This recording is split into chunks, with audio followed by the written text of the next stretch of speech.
और कुछ लोग अपने को काबिल समझते हैं, बड़े बड़े जगहों पर पदों पर होते हैं और वो सोचते हैं शराबबंदी जो हम लोग लागू करते हैं तो कई लोग हमारे खिलाफ रहते।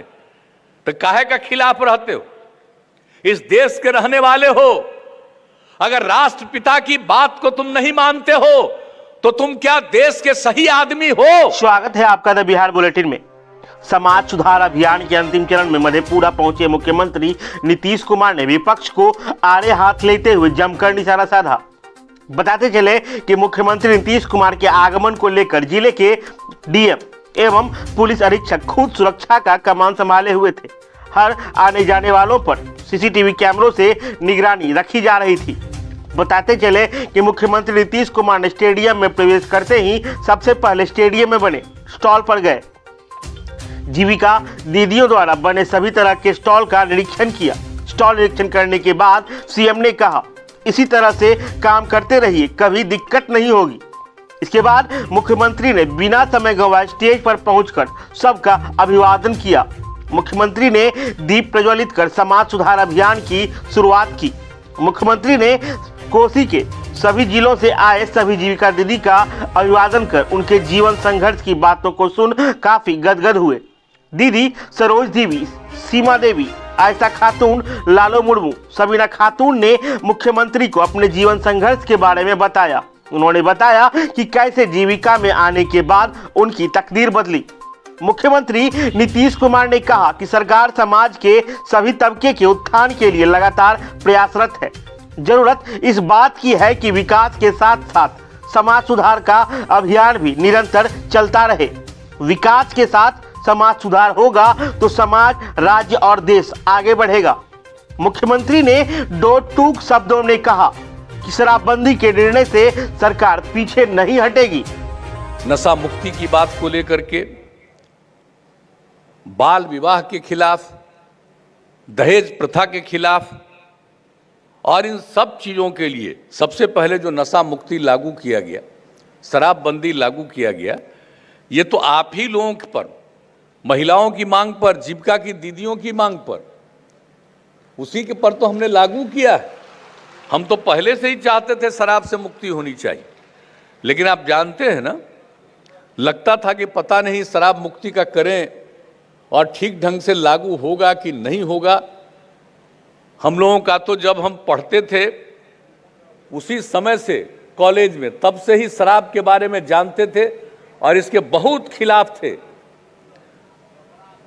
और जब 1977 में जननायक कर्पूरी ठाकुर जी मुख्यमंत्री बने तो उन्होंने शराबबंदी लागू किया, लेकिन उनको 2 साल के बाद ही बहुत लोग मिलजुल करके उनको पद से हटवा दिया और उसके कुछ दिन के बाद नशा मुक्ति को भी खत्म कर दिया। तो इसको देख करके एक लगते रहता था कि पूरा ठीक ढंग से लागू होगा या नहीं होगा, लेकिन हम लोगों ने अभियान लोगों के बीच में तो 2011 से ही चलाना शुरू कर दिया था। तो ये सब काम तो हम लोग करते रहे और ये सब चल रहा था। तो 2015 में 9 जुलाई को एक कार्यक्रम था, जीविका की दीदियों का, अन्य महिलाओं का, कई प्रकार का एक कार्यक्रम था पटना में। और वहां पर जब हम बोल करके बैठे थे और तभी मांग की गई नीचे से कि साहब शराबबंदी लागू कीजिए, तो मुझको लगा, हम जाकर के वहां बैठ रहे थे, तभी कान में आवाज आई।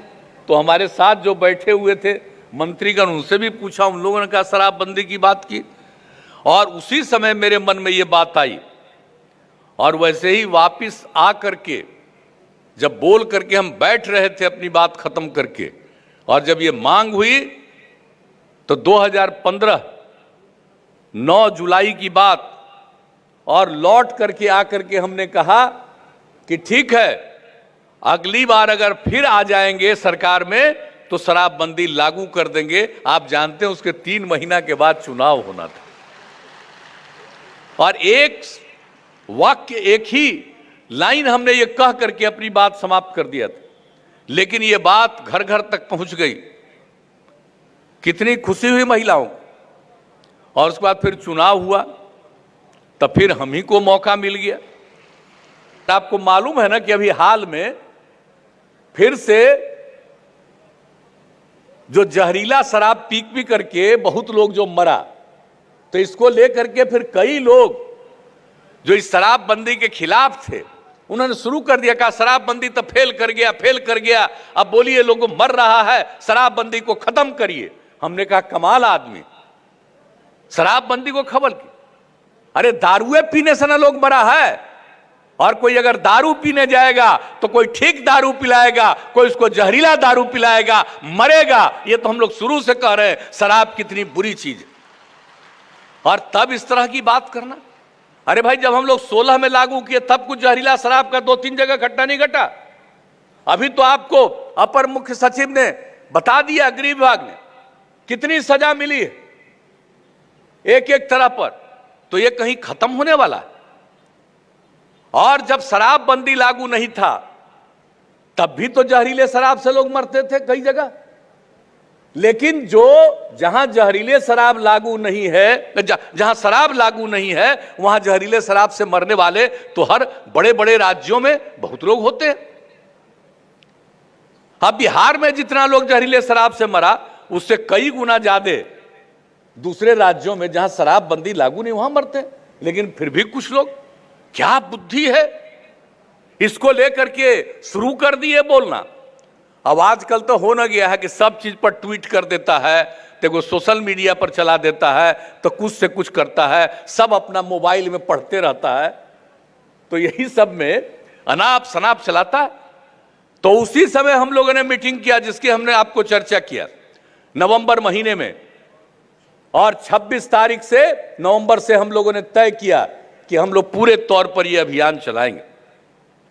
और उसी तरह से जैसे 16 में किया था उसी तरह से यह अभियान चलेगा। और सिर्फ शराबबंदी के लिए नहीं, बल्कि इसके पहले भी हम लोगों ने 2017 में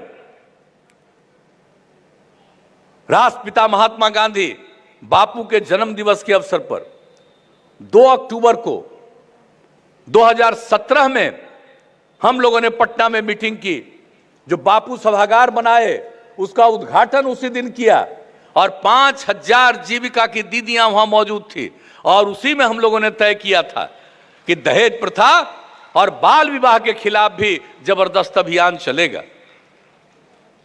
और उसके बाद 18 के जनवरी महीने में कितनी बड़ी संख्या में लोग शामिल हुए थे। तो ये सब अभियान चलता रहा।